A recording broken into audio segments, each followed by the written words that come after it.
Hi, I'm Moses Lake School District Superintendent Carol Lewis.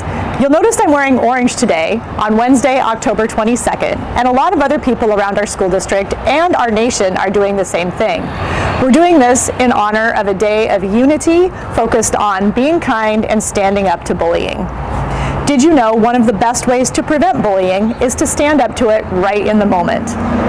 The Moses Lake School District Board of Directors and I are very interested in collaborating with our community to understand what's at the root of bullying behaviors across our whole community and how we can stand up together for a better, safer Moses Lake.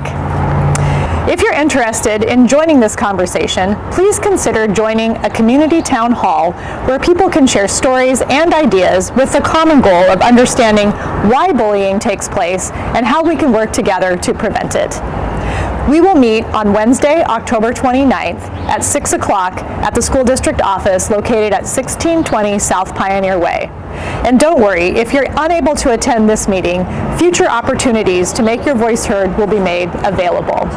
Again, we're wearing orange to stand up against bullying in our community and our schools.